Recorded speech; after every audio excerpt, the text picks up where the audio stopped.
अगस्त्य ऋषि। और अगस्त्य ऋषि क्यों? बोले अगस्त्य ऋषि वह हैं जिनका जन्म घड़े से हुआ। एक बार त्रेता युग माही शंभु गए कुंभज ऋषि पाही। कुंभ कहते हैं घड़े को, और घड़े का जो बेटा वह अगस्त्य मुनि। ध्यान से सुनना। तो कथा सुनाने वाला कौन? बोले जो घड़े से जन्म ले रहा है। और कथा कैसी है? बोले कथा समुद्र के समान है।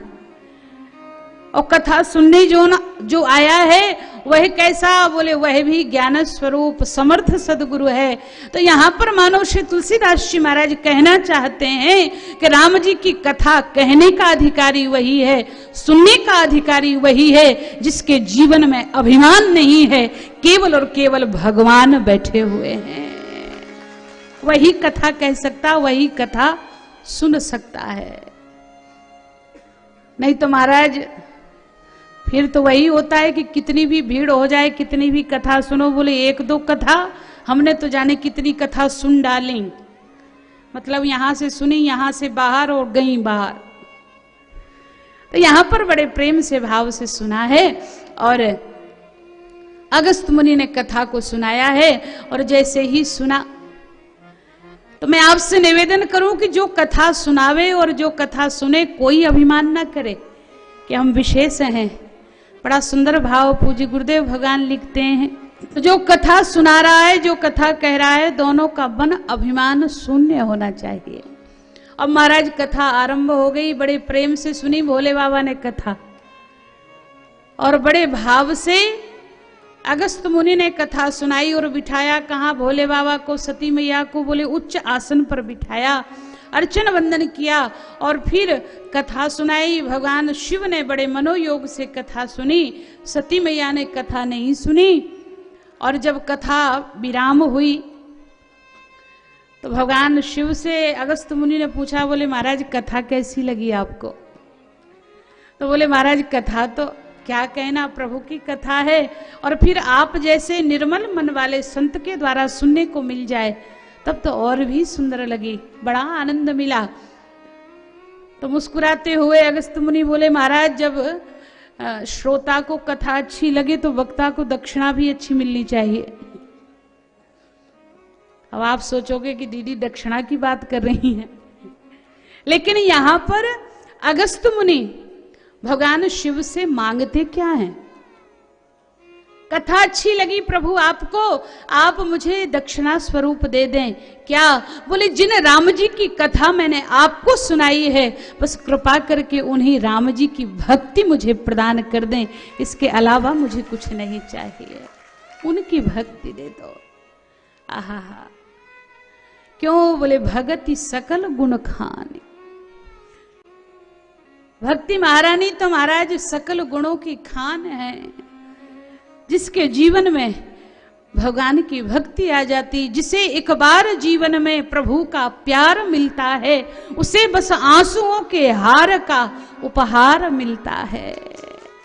वह डूबा रहता है भाव में, भक्ति में। और यहां पर जब मांगा है तो श्री तुलसीदास जी कह रहे हैं, बोले ऋषि पूछी हरि भगति सुहाई, कही शंभु अधिकारी पाए। ये भक्ति भी हर किसी को नहीं, अधिकारी को मिलती है। आप देखो एक गुरु के कई चेला होते हैं, लेकिन जिसको पात्र समझते हैं सदगुरु उसी को निकट रखते हैं, बाकी भीड़ तो बहुत होती। सब कहते हैं हम उनके खास, हम उनके खास। आहा, ऐसा सुंदर भाव जहां होता है वहां तो सब कुछ सदगुरु से प्राप्त है। केवल बड़ी बड़ी बातें करने से कुछ नहीं होने वाला, कहीं ना कहीं आपको शरणागत भाव में रहना ही होगा, आना ही होगा। आहा, और मुझे एक बात स्मरण में आई कि एक बार एक संत भगवान विराजित थे और बड़े प्रेम से सवेरे सवेरे पूजा पाठ कर रहे थे। तो वैष्णव जनों का तो बड़ा कठिन नियम, जितने सरल उतना ही नियम कठिन होते हैं महाराज। त्याग तपस्या की मूर्ति। तो सुबह सुबह 4 साढ़े 4 बजे स्नान ध्यान करके बैठे अपने आसन के ऊपर, तखत पर आसन लगा हुआ था, सामने शालिग्राम भगवान विराजित थे और 2 चेला थे। ठंडी का समय,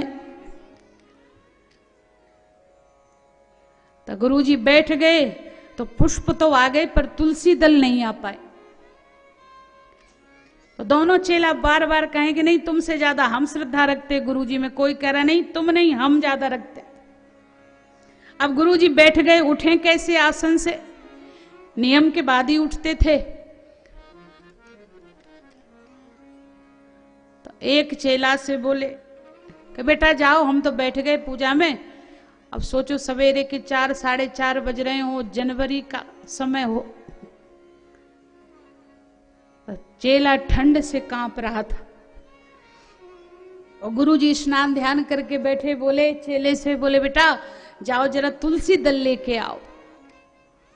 अब चेला ने सोचा कि प्राण कैसे बचाएं, इस ठंड में कौन जाए बगीचे तक। हाथ जोड़कर बोला, बोले गुरुजी हम तो जानते ही नहीं तुलसी दल कैसा होता। गुरुजी बोले तुम तुलसी दल नहीं जानते?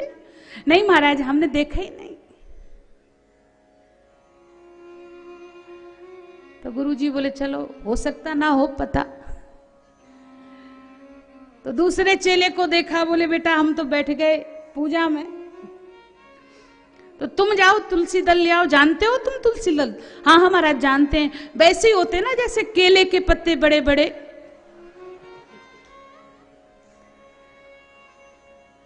गुरुजी ने सुना, बोले गजब चेला मिले महाराज, केले के पत्ते जैसे तुलसी दल। हाँ महाराज हमने तो वही देखे, वही पता हमें। तो अब चेलों ने सोचा कि अब प्राण बच गए, कौन जाए ठंड में, गुरुजी खुद जाएंगे लाएंगे। लेकिन वो गुरुजी कैसे, देखो जैसे माता अपने संतान के गुण दोष सब जानती है और उसको ठीक करती है, उसी प्रकार से सदगुरु भी अपने शिष्य के गुण दोष जानते हैं और उसको बार बार ठीक करते हैं। चाहे दंड देते हुए दिखाई दें और चाहे समझाते हुए, प्रेम से समझाते हुए दिखाई दें। अब गुरुजी ने जैसे ही दोनों चेलों की बात को सुना, एक बोला हम जानते ही नहीं, दूसरा बोला कि केले के पेड़ जैसे, तो लगा कि गुरुजी खुद चले जाएंगे। लेकिन गुरुजी बोले अरे राम राम राम, ये तो बड़ा अपराध हो गया, तुम हमारे शिष्य वैष्णव होके तुलसी दल नहीं जानते। तो एक काम करो, आज हम तुम्हें पहचान करा ही देते हैं। तो लगा कि गुरुजी लाएंगे और दिखा देंगे, जानता कौन नहीं था, चतुराई। तो ठीक है गुरुजी आप ले आओ। तो गुरुजी बोले ऐसे थोड़ी जाएंगे, अब तो आसन पे बैठ गए हम, तो एक काम करो, बोले तखत उठाओ। तो एक चेला आगे और एक पीछे। महाराज जनवरी में भी पसीने छूट गए। बगीचे तक तखत लेकर गए, गुरुजी बैठे और गुरुजी ने तुलसी दल उतारे, बैठे ही बैठे और रखे अपने पास और लौट करके आए और फिर उसी जगह तखत को रखा। बोले बेटा आप पहचान गए तुलसी दल? अरे बोले गुरुजी आज क्या पूरी जिंदगी नहीं भूलेंगे कि तुलसी दल कैसे होते हैं। तो सिखाना पड़ता है, समझाना पड़ता है। पात्र को ही कुछ मिलता है, और पात्र अगर दूसरे अर्थ में भी देखो तो पात्रता तो ठीक है, लेकिन पात्र जैसा होगा हमारे पास, उतना ही सदगुरु के पास से हम और आप भर करके आएंगे। हा हा हा। तो यहां पर भगवान शिव ने भक्ति प्रदान कर दी, पात्रता देख करके अगस्त मुनि की समझाने की आवश्यकता नहीं पड़ी। लेकिन सती मैया तो जानकर भी अनजान हो रही हैं। और सती मैया क्या कह रही हैं? जैसे ही आगे बढ़े भोले बाबा सोचते जा रहे हैं भक्ति प्रदान करने के बाद कि जिन प्रभु की कथा ने ऐसा रस दिया, आनंद दिया, बस एक बार उनका दर्शन हो जाए तब तो हमारा जीवन ही सफल हो जाए।